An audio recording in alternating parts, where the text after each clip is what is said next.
Scotty. Yeah. I'm talking about the greatest. Hold up. Never with that fakish. Roll up. Really saw the real when he was young. Muhammad Ali was still the same when he growed up. Louisville strong, we all knew. He the chosen one. He the chosen one. He knocked out Lister and he shocked the world and left it frozen, huh? Exposing the hatred America had for us. Ain't no justice. It was just us. 1974.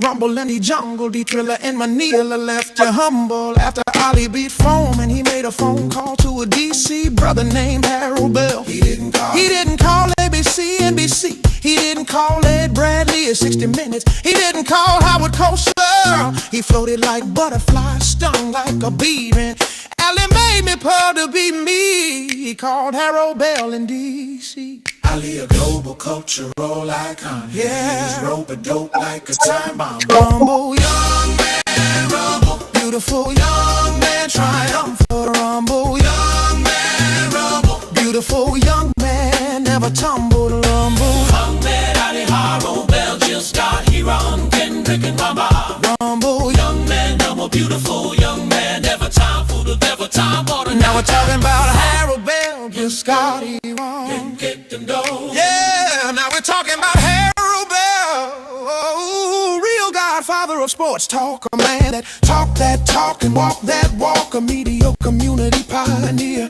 Share the same radio mic as P. Green. Over the air, his voice came through loud and clear. When the streets of the original Chocolate City were mean, they did not have to scream, yeah. Unlike today's radio host, the first black American to host and produce his own sports talk radio show in D.C. Oh yeah, this brother was bad G. The show was christened Inside Sports. The tag given to him by his wife Hattie T, stolen by the powers to be. His interviews and friendship with Ali and Red all were back. Put his Inside Sports talk show on the map on his radio show. He interviewed some of the most famous athletes, reverend and reviewed the people and the struggle. His wife Hattie T founded Kids in Trouble, incorporated in the Hillcrest Saturday program in 1968. Shortly after the DC riots, this idea was great and still is to this very date.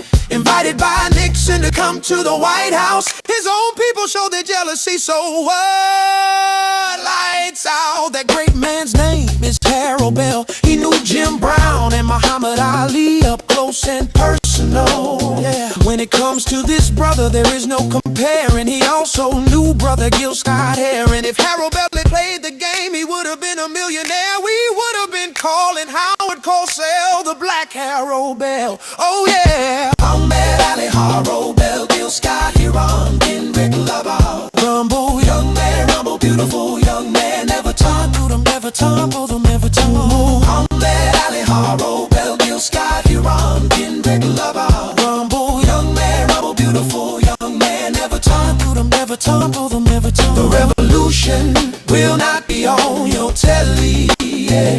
The revolution will not be on your celly, yeah. The revolution, when it happens, will start in your mind. No one will be able to see it or make recordings of it of any kind. He told you the truth while the government was telling you lies. From the mind of Gil Scott-Heron, the revolution will not be televised. His aggressive, no-nonsense street poetry inspired a legion of intelligent rappers.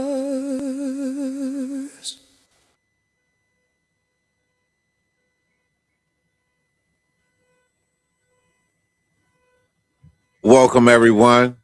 It is me, Bach, everything DMV radio presenter. I'm here by way of Harold Bell as his co-host on the second chapter of the original Inside Sports.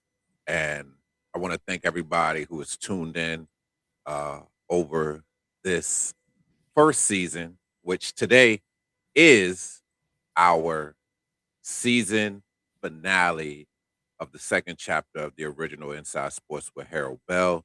Today is special. Over the past seasons, we've brought you many different public figures, talked about different sports and different things that have been happening in the sports industry, along with Harold Bell's archive of the things that he's done in the community, addressing major issues and concerns, also letting people know what he has done for the community, for sports, for the youth. And this season has brought forth a lot of legacy and the history behind the platform of the original Inside Sports. But today we're going to the source. Uh, we opened up the show with a record, this record with the words and with the story behind the story. So as we begin today's program, um, we want you to go and check out that record. Um, you can see the links in the descriptions as well. It really gives a full understanding and details about who Harold Bell is and what he has done to the community. So, for those joining us live, this is the second chapter of the original Inside Sports with Harold Bell. I'm Shannon Big Bach Roundtree, and we're going to close out season one by going directly into Harold Bell's own writings and reflections from his blog, the original Inside Sports blog. One of the recent pieces Harold wrote is titled Walking on Our Own Drumbeat and Applause. So, without further ado, I would like to welcome our host, our legend, our pioneer of sports talk radio, the Godfather himself, Mr. Harold Bell. Welcome to the show. All right. Thank you, Shannon. Thank you. As Shannon said, we get ready to close out the second chapter today. We'll take a break and we'll come back. The third chapter. And but what I wanted to do today, I wanted to spotlight the blog that I had just written on the original Inside Sports. That blog, you can find my blogs up there, and the recent blog, like Shannon said, it's a deep story that a lot of folks don't know. I wrote it because a friend that had known me for 40 years had no idea of what I had accomplished, and they was trying to get somebody to be a guest on our podcast, and they described the podcast as a little podcast out of Washington, D.C. So I said, hold up. Right. I said, a little podcast. I'm known all over the world. Absolutely. And, so I said, maybe I need to put something in writing, giving some folks. Probably there are other folks like that, like her. Who, yeah. I don't know who she's been talking to. She's been around me for 40 years. So, and she don't have any idea about Inside Sports, the impact that Inside Sports has had on sports media all over the world. Yeah. The kids in trouble, and the things that the kids in trouble did first in the community before anyone else.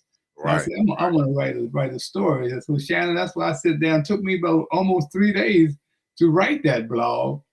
And and the article, you reflect on your journey, the platform, and many people and moments that shape, your work over the decades. And within the article, there's a message that you received years ago from someone who, understood the significance of your work, and I think that is, very, very, very, very powerful. What came from him. So for those who don't know, that the message came from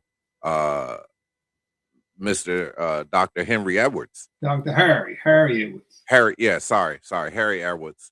Yeah.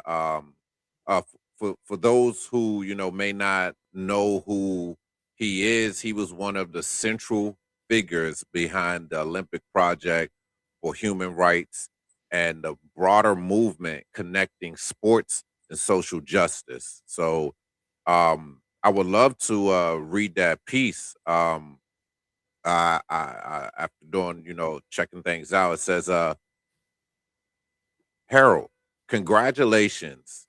Your achievements are valuable and should be given the broadest exposure.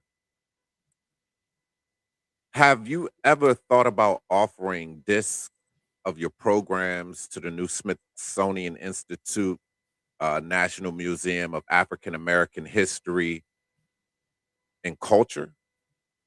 It's a wing of the museum which is dedicated to the struggle in sports and will be titled Leveling the Playing Field. Your work has a major force over the years in leveling the playing field, especially in terms of the struggle to define and protect our truth. I will send you a contact involved in putting the museum together. Great job over the years. Great timing and repraising that legacy now. The best wishes of me and my family to your wife. She is in our thoughts and prayers. Dr. Harry Edwards, January 30th, 2014. Wow. That's amazing. That's amazing. Yeah. For him to be at the forefront in the 1968 Olympics to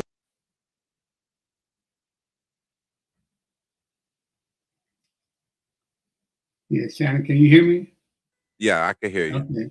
Yeah, that is amazing, man. And when I received that email from him, man, it kind of said, man, wow, for this man to be who he is and what he had accomplished, man. I mean, that was when the revolution in sports started with that 1968 boycott of course, of Tommy Smith, John Carlos, and the brother from Australia, Peter Norman.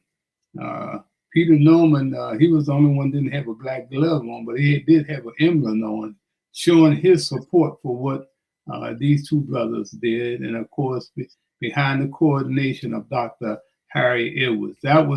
That boycott was known all over the world,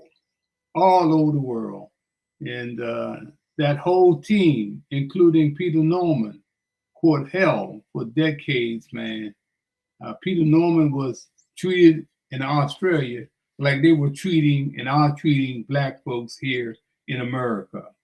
He went back and they denied him jobs, man. It was terrible what they did to Peter Norman. But Harry, Tommy, and John Carlos never forgot. And when Peter Norman died, they went to Australia to be the pallbearers for his homegoing service.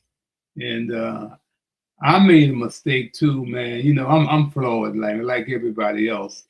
And that outstanding letter from Dr. Harry Edwards, man, really gave me hope, lifted me up, inspired me, you know. Even though it never accomplished going into the Smithsonian Museum, which was all political and politics. But, you know, I appreciate Harry saying that, you know, I changed the level, I changed the playing field for the black athlete by speaking out. I told our truth, but still, like I said, I'm human. I make mistakes, and I made a mistake, man, 2 years ago when I read in the Washington Post. I don't know why I was teed off at Harry or what, but it said that Harry was having problems with his health. And I just want to apologize for what I said in response to that article to Harry, who never meant me any harm. I mean, we didn't always agree. The three of us, Jim Brown and Harry Horton, I'm talking about Harry Edwards, something about my buddy. Harry Edwards on Inside Sports on Saturdays, man, was something to behold. I really followed their lead. I really did. So today I want to take time out and apologize. Maybe too little, too late, but I need to apologize to Dr. Harry Edwards. And this is what I'm saying in this letter to him. I said, "Hi, Harry.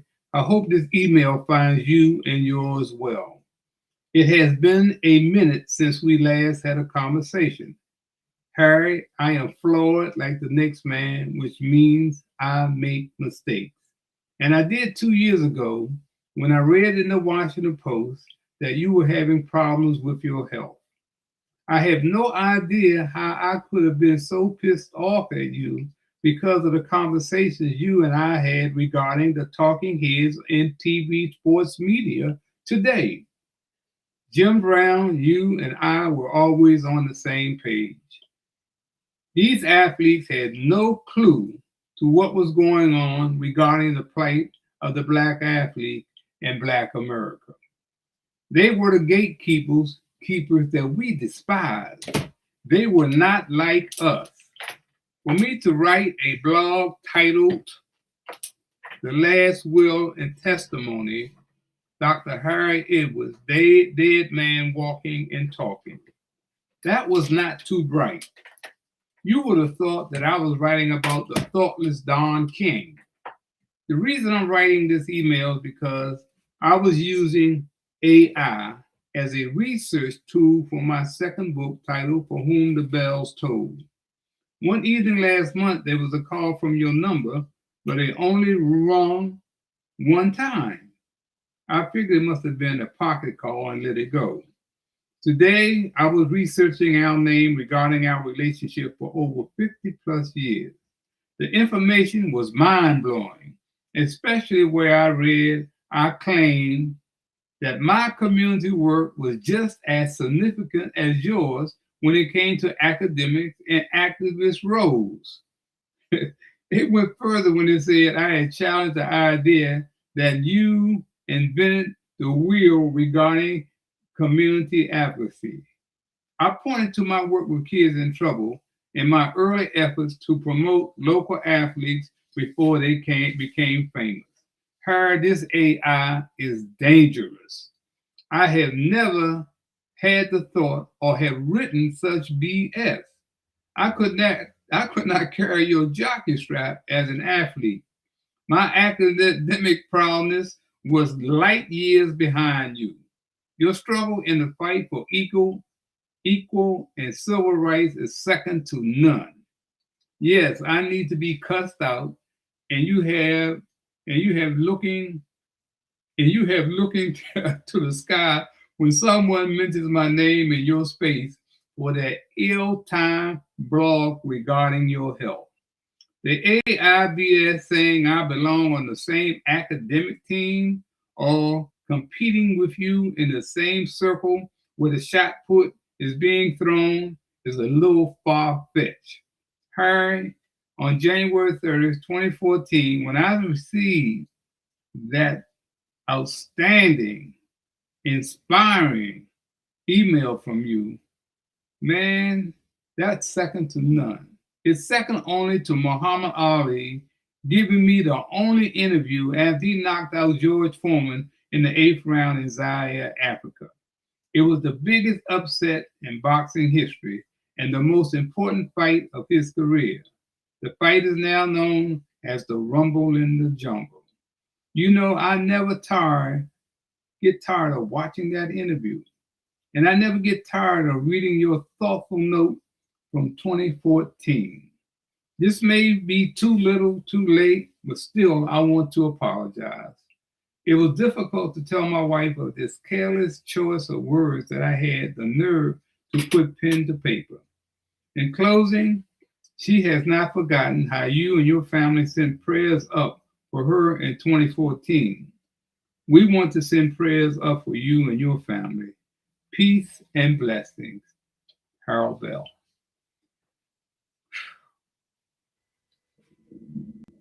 Very, very, very nice words. Very, very, very nice words. And to recognize it, come back, correct it. That's what makes you who you are, man. And we thank you for that. Let me ask you this. After hearing, that message again today, what does that mean to you now?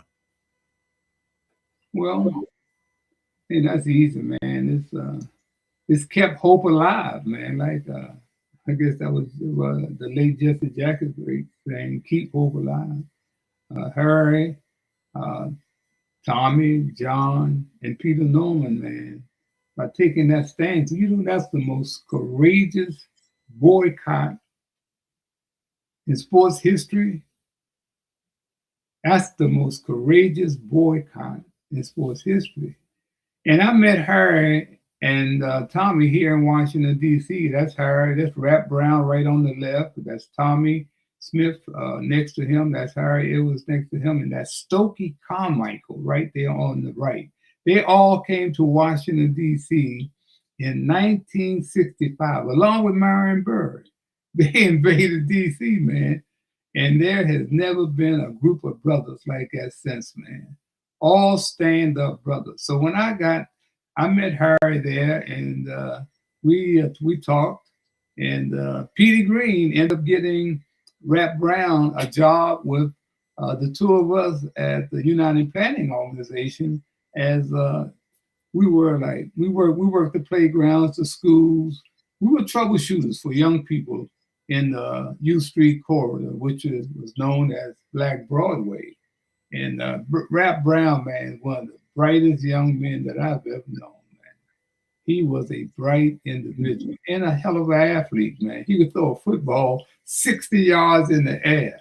Wow. He used to go down to the playground, at Harrison Playground, and find the kids down there with football. And Rap Brown would go out. He said, "Come on, let me see how this great wide receiver you're supposed to be." Had no idea he could throw that ball the way that he did, man. And I had sneakers on that particular day, and that was a great moment, man, that I met this brother. And we just lost this brother. They had him locked up in jail for allegedly shooting to death a state trooper. I think Rap might have been 82 years old. I was older than Rap, but wow. They gave us no idea that he had passed. And the only reason I found out that he had passed, I was talking to John Carlos about a month or so ago. And he told me, man, he said, you know, Rap Brown passed. I said, what do you mean he passed? He died in jail. So, you know, those are the great memories, man, that I go back with Dr. Harry Edwards, man. And I don't know where my head was at the time for me to say what I said, but you know, like I said, I make mistakes. I'm flawed like the next person, but I wanted to take this time to apologize for whatever it's worth, man. You know, absolutely. Now, whatever it's worth, I see it. You have to. I mean, it's only right. Thank you for that. What did Dr. Harry Edwards, you know, see in your work that many others may have overlooked? Well, her and Jim Brown, the three of us, we were like the Three Musketeers on Inside Sports on Saturdays, man. And Harry was light years ahead of his time, man. He was light years ahead of his time, man, when it came to the struggle, man. You know, he was in it all out. And Jim Brown, we ain't got to say it, you know, Jim Brown was out there too, man. You know, they were out there speaking up, man, taking a stand.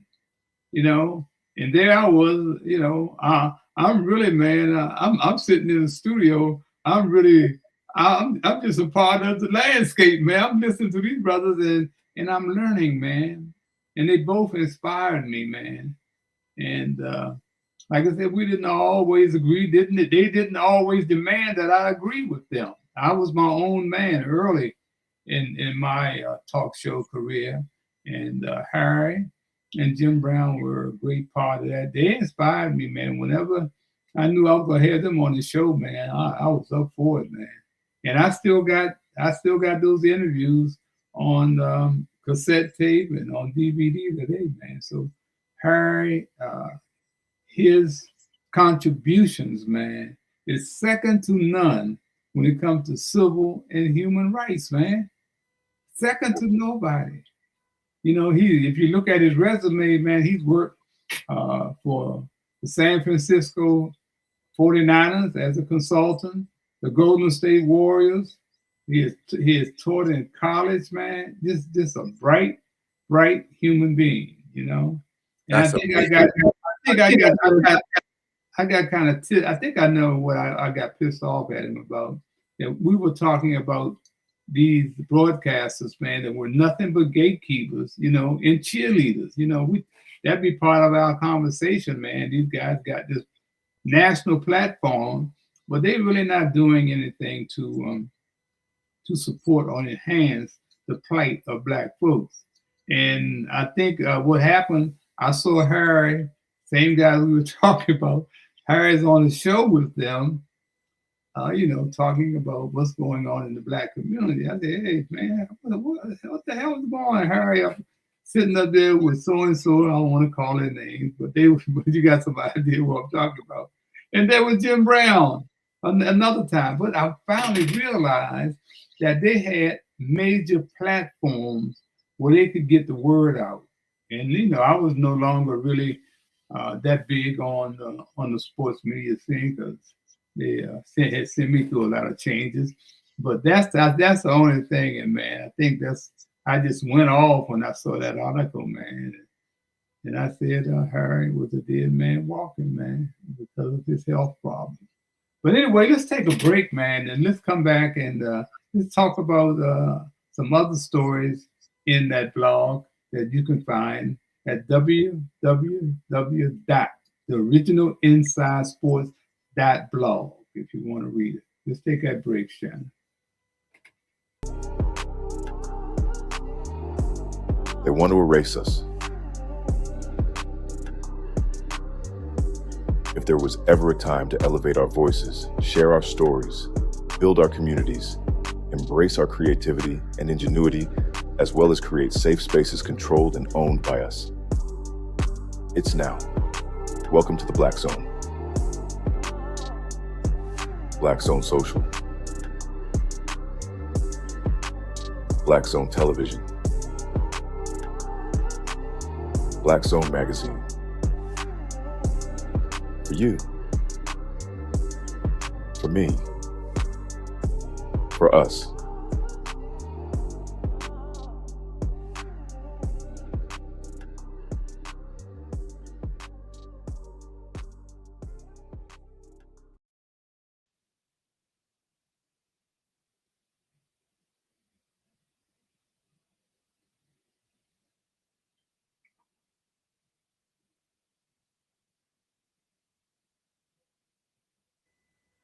Okay, man. Welcome back. So, you know, for those who are just joining us, this is the second chapter of the original Inside Sports with Harold Bell. We want to thank everybody who are tuning in online. Um, Also, you could play this back on YouTube. But today's story is about, behind the platform.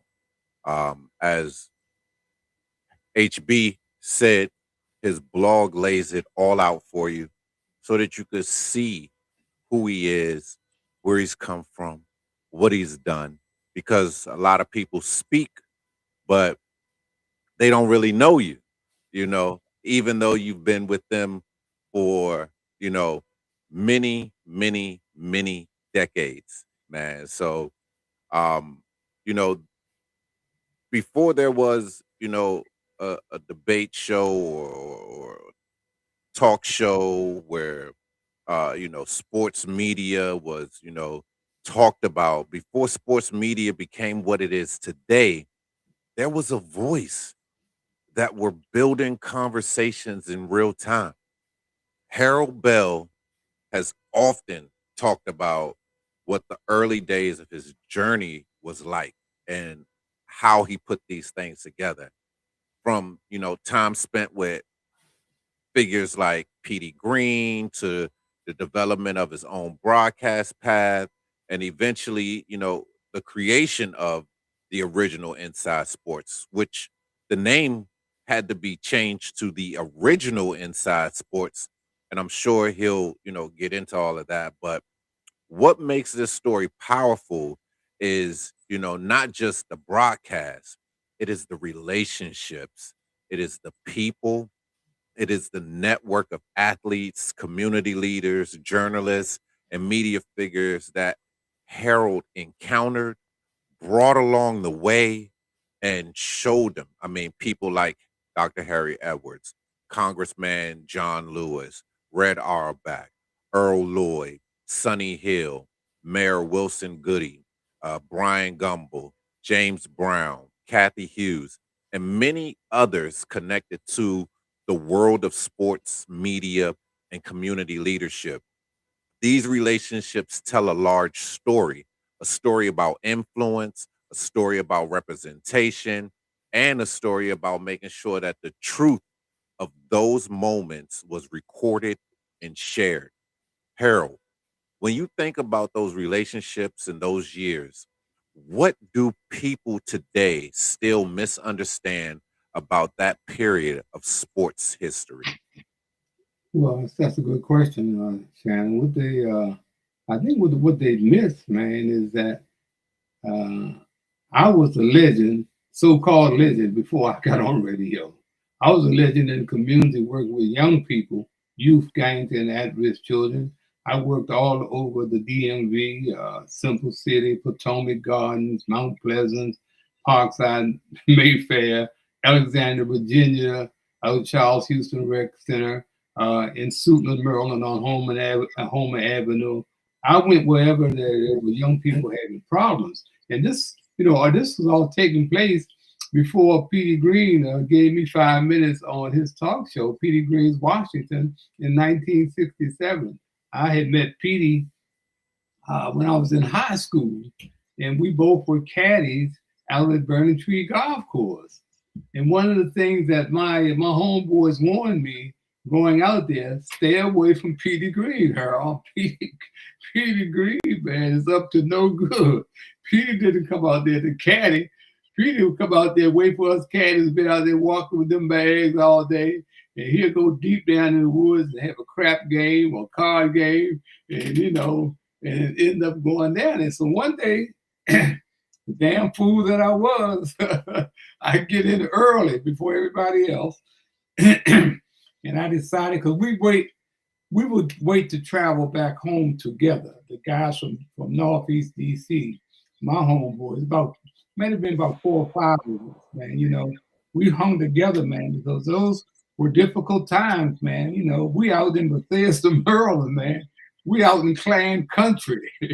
So we would always, wait for each other, to try to get rides into Westmoreland Circle and get on the same bus to ride home.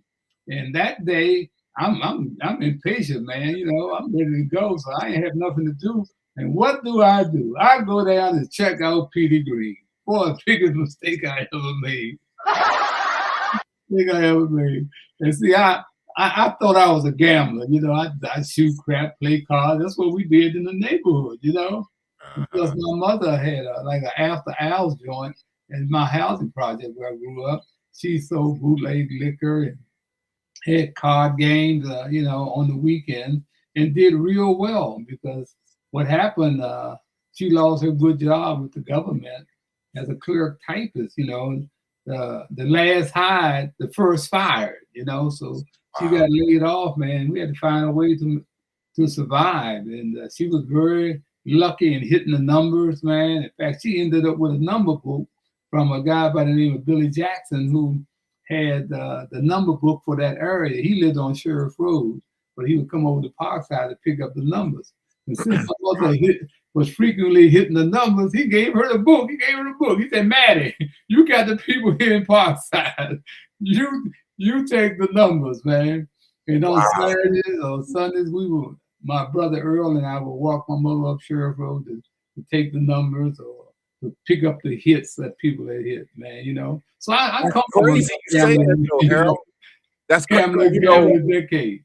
Yeah, I mean, seeing us, like I watch movies and I've seen it like in movies, but for you to tell me like your mom did that, like we see it as like it's something fictional, like it's not real, what I mean? But you telling me like, no, this is really real. Yeah, this is real, man. This was real, man. My mother used to have all the change that she had a weekend hidden in the closet. And I would go in there and grab nickels, quarters, and dimes to go out and gamble under the lamppost. And this is where I met Marvin Gaye. Marvin used to come over to Parkside. They had a doo-wop group over there, man. And while we were playing crap, Marvin would be singing and stuff. But I want to get back to Petey Greene. So anyway, I go down in the woods, man, and Petey Greene said, "Young boy, what you want to do? You want to play cards or crap?" And I said, "Well, I think I keep my eyes on the cards, but I keep my eyes on the crap." So man, I was broke in 10 minutes, man. That money that I had earned on that golf course, man, I was broke. So before I left, he gave me $2. He said, "Here's $1 for bus fare, and the other $1 you get 10-cent hamburgers at the little tavern."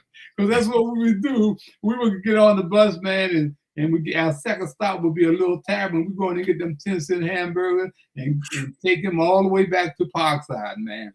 Wow. But anyway, Petey, hamburgers, $5. Now, Shannon, I'm heading out the woods, going to the parking lot, see if I can get a ride, because I don't want my homeboys to see me, because they told me not to mess with Petey Greene, and I'm broke. You understand? So as I'm going to the parking lot, Shannon, the pro Max Elvin hollers, said, "Hey, Little Bell, come here, Little Bell, come here."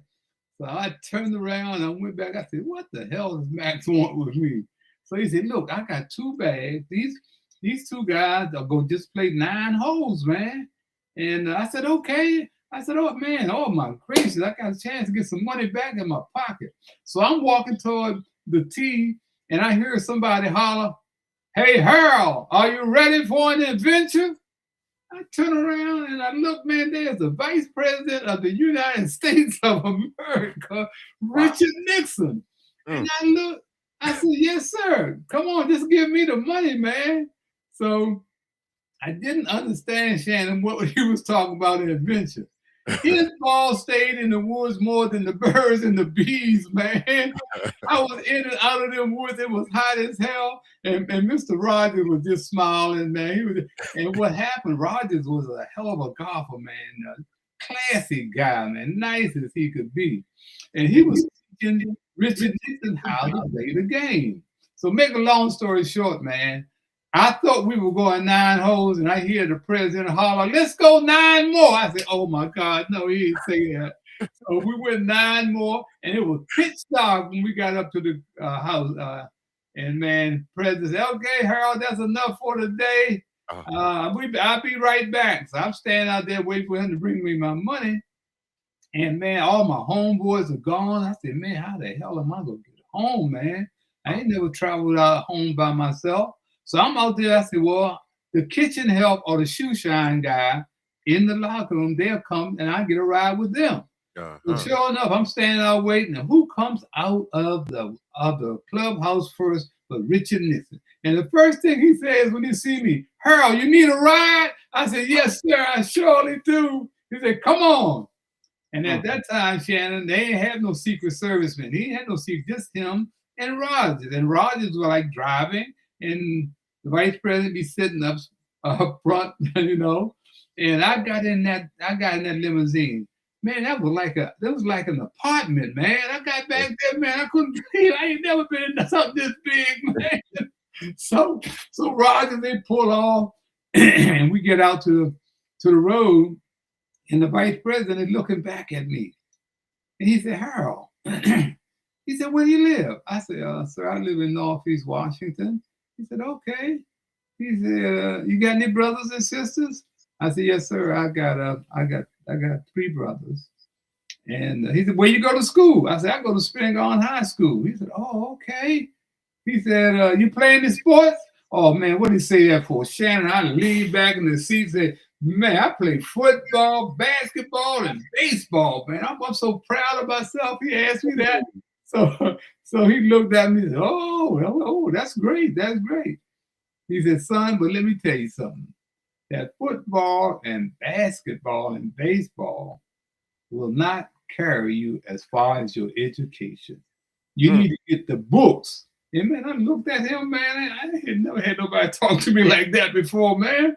So Anyway, we pull up on Westmoreland Circle. I get out and he said, we'll see you next week. Harold, we'll see you. I said, so I whispered to myself, oh, I hope not. So I got on that bus, man, and went on home, man. But that's how I met Petey Greene. That's how I met the Vice President of the United States, was at Burning Tree Golf Course, man. That Just changed my 17 years life, old. man. It changed my life, man. And I guess, man, you know, growing up in that environment in housing in Northeast DC, man, I saw a lot of things happen, man. People got so jealous of my mother having those card games and having a number book. My mother helped everybody, man. Anybody that needed help, she gave them money, man. Wow. Those same people turned on her and snitched, man. Started telling the cops when she was having a game. And man, that's a hell of a thing to have police knock on your door or force their way in your place, man. And my mother was down there with, you know, selling chicken dinners, you know, and they carried my mother out, man, in handcuffs. And me and my brother Earl sitting on the steps crying, man. And my mother would look back and she said, don't worry, I'll be back in time to get you guys ready for church in the morning.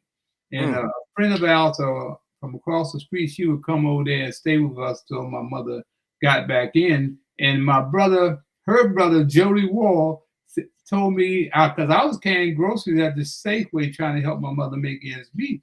Yeah. My brother Earl, he was busting people in the head, robbing them. Oh, wow. So that was good for me, man. So on the weekend, Shannon, they would go down to the 8th Street corridor, man, and they would hit the cash registers. They would hit the cash register, man. They get the clerk's attention and everything, and hit the cash register. I went down there 1 week with them, man. I said, no, man, I can't do this, man. I went back to the Safeway, started carrying groceries. And then Jody Wall, the lady who came over to take care of us when my mother was taken out, he said, Harold, you need to come on and go out to the golf course with me on the weekend, man. You can make more money out there. And that's how I got out to the golf course, man. Turned my whole life around, man. And I became a risk taker. I think that's what took me to another level on the radio or in media. I took risks, Shannon. You know, even with Petey Greene, he'd get mad at me with things I was saying. And finally told me to go on to find my own radio show. Wow. Kicked me off, man. And Bobby Bennett was waiting, who was the #1 DJ for the country at the time. He was at WOL. So he found out, I said, Harold, come on, do sports with me on Saturday. So I went and did that a year with Bobby. And the next year, man, I was able to grow my boy friend that I grew up with, John Turk. His name was Terrible Turk at WOK. And he said, man, come on, man, I think we can get you a show up at WOK. And that's where it all started, man. 1972. Hattie gave me that Inside Sports. We were at the dinner table having dinner. I said, Hattie, I'm getting ready to do this new show at WOK. I need a title for the show. She didn't even look up from eating. She said, Inside Sports. I said, what you say? Inside Sports. I said, how you come up with that? She said, well, you get all the information before everybody else. The athletes come and tell you what's going on. That's how I was successful on Petey's show. You know, I got tight with the DC athletes, man, with the Nationals, with the Redskins, and with the Bullets. You know, I would have those sources, man. So that carried me to WOK, and man, my attorney, who was there with me at that night with my wife, he told me, he said, Harold, trademark this name, copyright, but trademark Inside Sports. It's gonna be hot. I ain't paying no attention to it, man. I got no time for that. Let me go and get on the air, man, get my show going. And sure enough, man, 1978, the Washington Post took my tag, Inside Sports. I'm 10 minutes from the Washington Post, man. I got the writers, the sports editors in and out on my show, man. Wow. And Don Graham and Katharine Graham, they evidently didn't want me a part of it. Just took my tag and went up to New York and started the Inside Sports magazine. And it goes on and on from there, man. Yeah. And it was Sonny Hill, right, who said, you know, Harold, you can forget your own folks Oh showing any appreciation for your reach back efforts. yeah, They will be the last to show you any love. And what's that's love right. got to do with it, right? Yeah, Sonny Hill was a playground, an NBA legend up in Philadelphia on the playground. He never played NBA ball, but Sonny was like one of the first trailblazers in doing color analyst for the NBA. Sonny was sharp, man. He could dress. He was good looking, man. And the people loved him because he broke the game down the way it's supposed to be broken down, like Doc Rivers. Doc Rivers probably copied off Sonny Hill. Doc knew the game, and Sonny Hill did too. And they got so jealous. Brent Musburg and them got so jealous of Sonny Hill, man. They ran Sonny off the air, man. Ran him off there. He never got back, man.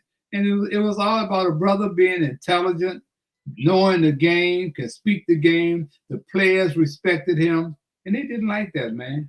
So Sonny and I became good friends, and he would have me on his show. I would go up to Philadelphia and take my kids to his basketball camp. He and John Chaney had a camp, basketball camp. John Chaney was the great John Chaney from Temple University basketball coach. So I would take my kids up there. I take about 10 or 12 kids up there every year. They let me bring them up there free. I used to care Cassius Hughes' son, Alfred. He would be one of them little kids because she asked me to be a big brother to him because he had no dad. And she was struggling to make it as a receptionist at WHUR radio. So yeah, that was a heck of an experience. And that's how I got Nike. I got my Nike job being up there with Sonny one summer. The guy from Nike, John Phillips, was in town from Portland, Oregon. And Sonny introduced me to him, and he found out from Washington, D.C. And you know what this brother said? Hey, man, how would you like to be the Nike representative on the East Coast? I said, what? He said, yeah, man, we look for somebody on the East Coast, man. And you sound like you the man. And that's how I became the first Nike rep on the East Coast, man. I had and guess what my job was? Giving away tennis shoes and outfits to the celebrities. I put tennis shoes, outfits in the trunk of my car, ride around the playground, and give that stuff away, man. Wow. You know what I'm saying? That's amazing, man. That's amazing to be able to, to do that. You had mentioned, Bill and Scott, and then, the Grahams. Can you tell me a little bit more about that? Because they were the first ones to really were they the first ones to really take what you have and try to transform it into something? You mean the Washington Post as far as taking Inside Sports? Yeah. Oh yeah. Like I said, they were the first ones to understand. My show was so popular,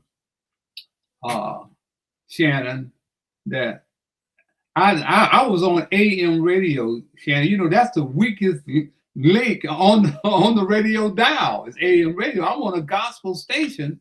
And I had no idea, man, that so many people were listening to me, especially white folks. I only found that out when I went out to the Bullets game, or to the rest. And the white folks would stop me in the corridor, man, and tell me how much they were enjoying my show. And that time, Shannon, I was able to find one way and get my own sponsors. I was the first one to buy time from the radio station. I had Nike as a sponsor. I had Coca-Cola as a sponsor. Jim Brown got me Coca-Cola.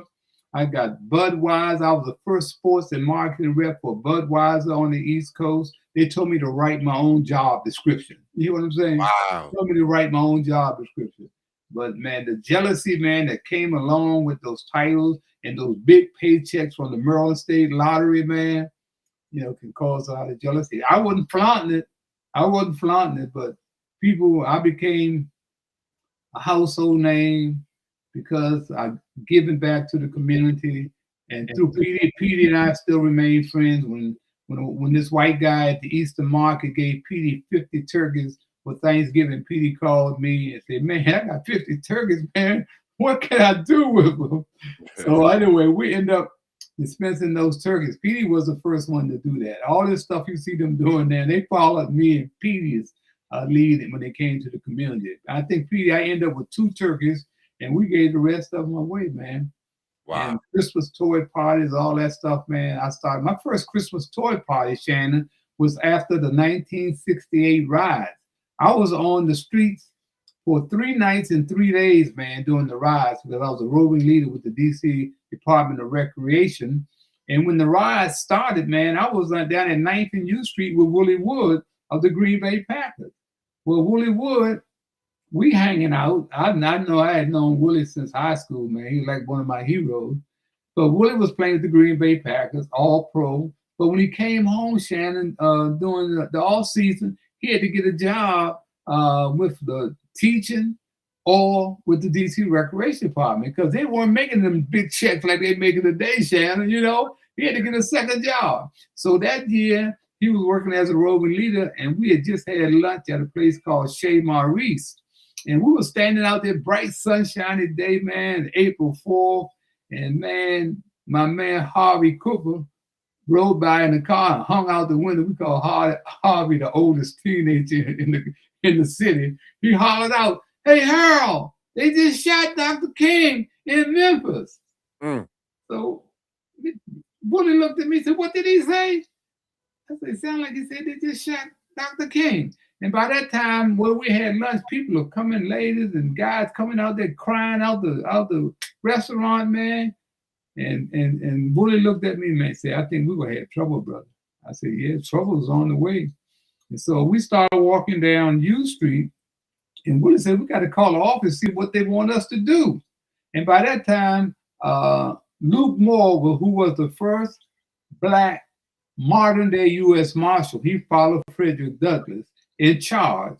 And I think he got appointed by President Nixon as the first U.S. Marshal in charge. So Luke was known all over the place, one of the really classic guys. And the 3 of us walked arm in arm down U Street until we got to Ben's Chili Bowl. And Luke saw Ben and John Snipes and some other businessmen standing in front of the Chili Bowl. So he said, "Well, let me go over here and see what's happening, man." He said, "I'll be right back." So he went over, stayed a few minutes and came back. He said, Ben said they called him and they want all businesses to close down. Wow. He said, I got to go make a couple of calls, because Ben ain't got no business being closed down, and, you know, we'll have trouble. So by that time, Willie has gotten in contact with the DC Recreation Department with, what was our boss's name? I can't even think of his name now, but it'll come to me in a minute. But he said, "Tell Harold to go down to the precinct that Assistant Chief Brian wants to see him down there." So I did. I walked down to the precinct, which is about 2 or 3 blocks away. Willie went, I don't know where he went, but I didn't see him anymore. So I get down to the precinct, Shannon, I go in there, and the lady sitting at the desk say, "Mr. Bell, Chief O'Brien waiting for you downstairs." So I go downstairs, man, and there, man, these cops in full gear, man, rifles, gas, man. I said, "What the hell is going on?" So the chief sees me, he said, "Harold, come here, Harold, come here." So I go over there. He said, "Put your hand up." He swore me in as a police officer. Wow. Gave me a badge, man. I said, "Chief, where's the gun?" He said, "Boy, you better get out of here. I can't give you no gun." So I went out there. I spent 3 nights and 3 days out there. I was scared as hell. I wasn't scared because a lot of people didn't know me, but I was scared of one of them cops be thinking I was, I was out there riding and take a shot at me. I was scared of, but I got through it, man. And that badge he gave me got me through the military barricades and the police barricades where I could go anywhere in DC. 1968. Around, man. It's the same time Harry Edwards doing his thing on the podium. Yeah, well, Harry and that crew got together, man, and they had been planning it, man. This just didn't happen spur of the moment. That happened at the Olympic Games, man, and Harry and John and man, I never got a chance to know Tommy real well, except for meeting him there. But John Carlos and I became good friends, and of course Harry and I became good friends. So they were like family, man. So Yeah. that mistake that I made with Harry, man, I just had to say something, man, because I got to be at peace with myself. Harry may be still pissed off at me, but I had to get it out, man. There's no, hey, man, I was wrong. Yeah. And that's what we should do. That's what real men do, man. You confront each other. You got a problem? Hey, man, let's hear it. Don't talk behind my back or say this. Let's say it to my face, Talk to me man. directly. Yeah. Nah. Let me ask you this though. During the time when you started doing, radio, and like right now we got all these different media platforms out. Now you were on the AM side, they still had FM, and then they had television. But you saying that like a lot of people were still tapping into, that AM side of radio. What was that like in using that media platform to, get things out? And how about reading? Was there any, papers or anything like just all that you had to compete with for you to do what you were able to do? What was that experience like? Well, what made my experience that much easier that I was on a gospel station, and religion is big in Washington D.C. And I came out of a church, Mount Airy Baptist Church, where my great grandfather laid the first brick to build in 1893. Wow. So I was from the church. I was comfortable, man, with the church thing. And I just got lucky, man, that Jim Vance and I became great friends. And I used to go up and sit with Jim Vance in the evening before he go on. He would write these great commentaries, Shannon. And I would sit there, man, and I would watch how he would make them flow. And I started writing commentaries, I started playing message music. I was the first one to play message music. What's going on? Respect yourself. Black and proud, man. I was playing all of that stuff, man. People had never heard anything like that. So they would tune into me like, man, this brother is great, man. And then I would have all these great athletes. I was the first one to establish a media roundtable. Media folks never got together, Shannon, and sit down and talk about what was going on in the community. So I would have a media roundtable once a month with George Solomon. Oh man, I had Bill Rhoden, who wrote the book $40 Million Slaves. He was part of my roundtable. Wow. Dave Dupree from the Washington Post, George Solomon from the Washington Post, Brian Rosen from the Washington Post. I mixed it up every month, man. So my program was different, man. Plus, like I said, I brought the time from the station, man, and I had 4 checks coming in, man. I had the Budweiser check coming in, and the Merle State check coming in, the Nike check coming in. I even had the DC lottery, man. I had them all mixed up. And it was I was the first independent guy to have his own talk show, man. And I set the pace, man. It was great, man. I'm gonna tell you the truth, man. I was making so much money, I thought it was never gonna end. And so the hustlers, I was tight with the hustlers down 17 because I hang out down there. I was one of the guys. The first of the month, man, the hustler would come around to WST, wait in line. They know I was getting paid. and I would let them money, man. They pay. I wasn't charging no quarter on $1, nothing like that. Yeah. Sometimes I didn't get my money back, but it was no big thing, man. And that's what Donald Huff wrote a column in the Washington Post. And I still got that column. Say Harold Bell gets his ratings off the streets. Oh, wow. Wrote a nice column, man. But I was well respected, man. I mind my business, and guys would talk about around me. Or sometimes I just move away because sometimes I didn't want to hear none of that stuff that they were doing, And they respected that, man. Yeah. One of the things, it's been a hell of a ride, man, and I've been truly blessed. And once again, I couldn't have been blessed no more than to marry my wife, Hattie, in 1968, right after the riots. We got married in Orangeburg, South Carolina. Started my first Christmas toy party in December of 1968 down at Old Turner's Arena, which is Hillcrest Children's Center, a Saturday program. So man, it's been a ride, man. But Yeah. I look back, you know, I could have been a millionaire, but it wasn't about the dollar, man. I watched my mother. I learned from my mother, man, about helping people, man. My mother helped people. I watched my grandmother, my aunts, and Sarah and Dwight at the church, man. You could go to Mount Airy Baptist Church on Sundays. You would think it was a revival every Sunday. That church was jumping, man. If you didn't get there by 10:30, you ain't had no seat. And, Wow. and my grandmother played the organ. She was the matriarch, man. Yeah. And she made us, man. She made me realize that, you know, I have to always tell the truth, man, because somebody evidently told I was on the air line every Sunday with Cleveland Green. and she sit me down one Sunday and she said, grandson, look, promise me one thing. You will always tell the truth. Because, you know, a lie will change 1,000 times, but the truth never changes. So you're always going to be protected telling the truth, man. And I never forgot. Now I've told some lies now. I got completely telling lies. But she put that in my head, man. And when I went on the air, man, you tell the truth, man, because it will catch up with you. And I see, you can run, Shannon, but you cannot hide. All them guys that I helped, you know, you've seen the list that went on to become millionaires, man. You know, they know who I am. You know, I know who they are. You can't run, but you can't hide. No. Nope. So, hey, man, One of the things, it's been a hell of a ride, man.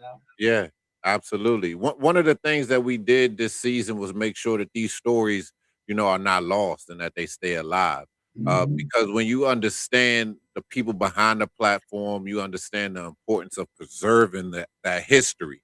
And that was, you know, what brings us, you know, to this next chapter. And as we move into, you know, season 2, the focus will go deeper.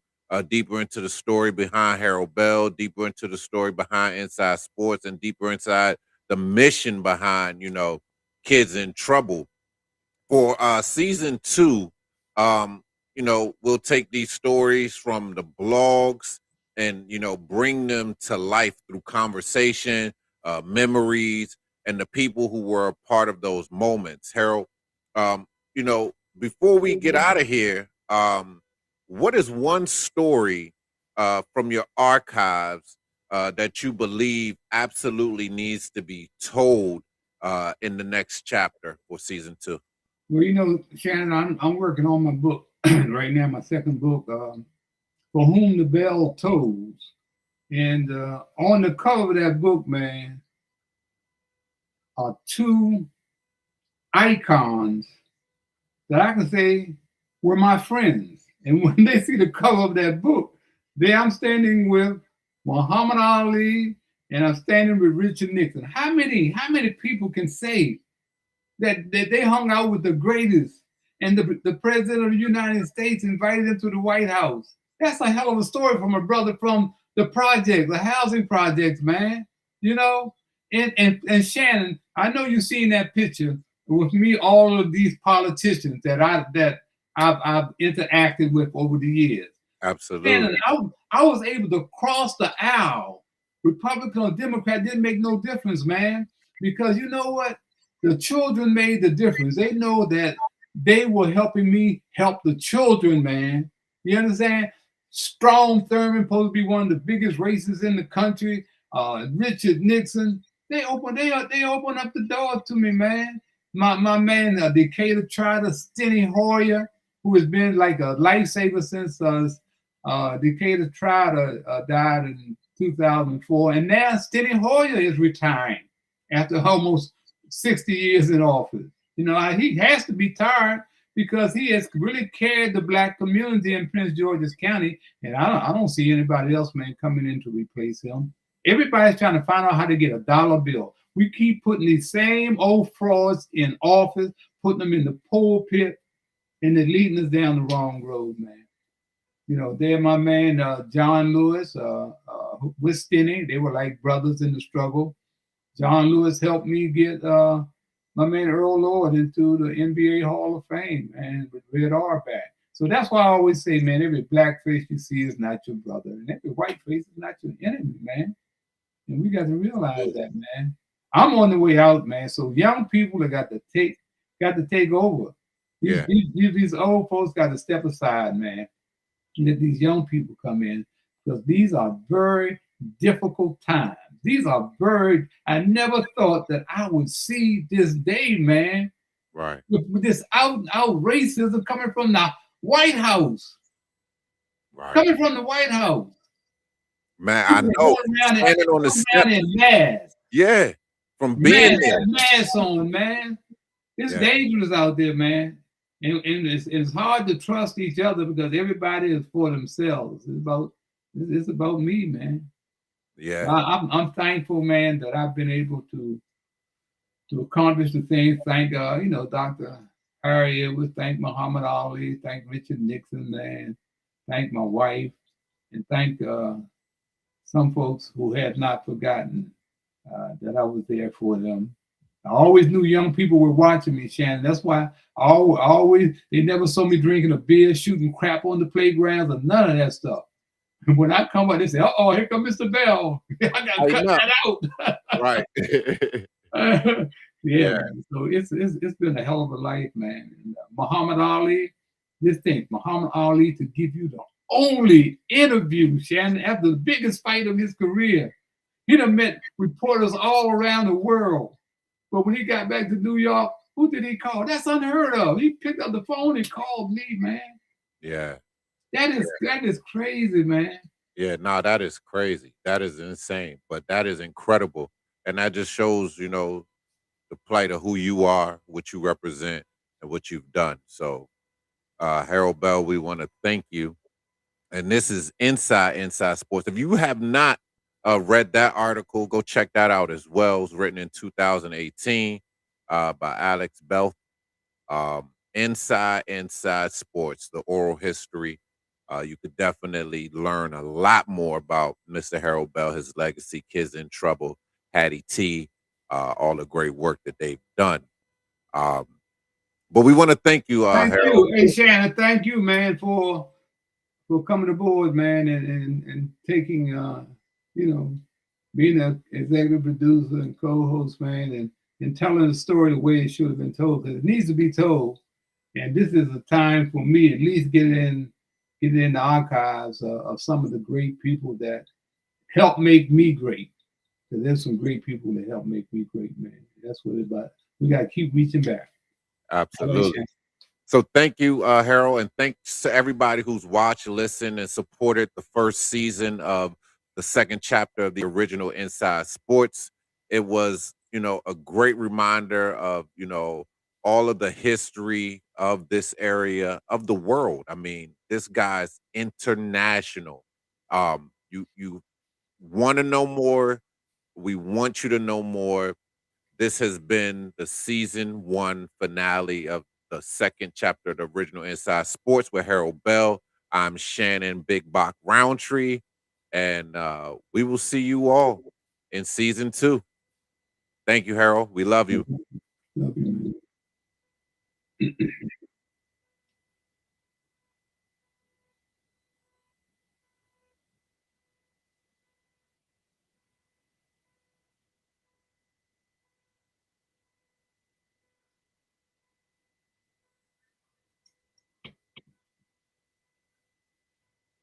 Yeah. I'm talking about the greatest. Hold up. Never with that fakish. Roll up.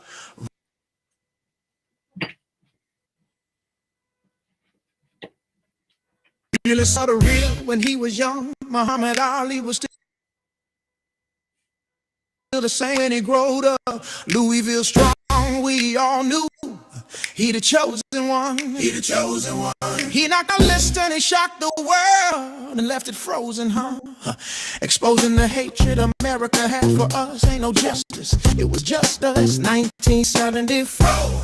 Rumble in the jungle, the Thriller and Manila left you humble after Ali beat Foam and he made a phone call to a DC brother named Harold Bell. He didn't call ABC, NBC. He didn't call Ed Bradley at 60 Minutes. He didn't call Howard Cosell. He floated like butterflies, stung like a bee. And Ali made me proud to be me. called Harold Bell in D.C. Ali, a global cultural icon. Yeah, he's rope a dope like a time bomb. Rumble, young man, rumble. Beautiful young man, triumph for the rumble. Young man, rumble. Beautiful young man, never tumble the rumble. Young man, Ali, Harold Bell just got here on Kendrick and Mama. Rumble, young man, humble, beautiful young man, never time for the devil, time for the. Now we're talking about Harold Bell, just got here on. Yeah, talking about Harold Bell, real godfather of sports talk, a man that talk and walk that walk, a media community pioneer. Share the same radio mic as P. Green. Over there, his voice came through loud and clear. When the streets of the original Chocolate City were mean, they did not have to scream, yeah. Unlike today's radio host, the first black American to host and produce his own sports talk radio show in D.C. Oh yeah, this brother was bad G. The show was christened Inside Sports, the tag given to him by his wife Hattie T, stolen by the powers to be. His interviews and friendship with Ali and Red all were back. Put his Inside Sports talk show on the map on his radio show. He interviewed some of the most famous athletes, reverend and reviewed the people in the struggle. His wife Hattie T founded Kids in Trouble, incorporated in the Hillcrest Saturday program in 1968. Shortly after the D.C. riots, this idea was great and still is to this very date. Invited by Nixon to come to the White House, his own people showed their jealousy, so what? Lights out, that great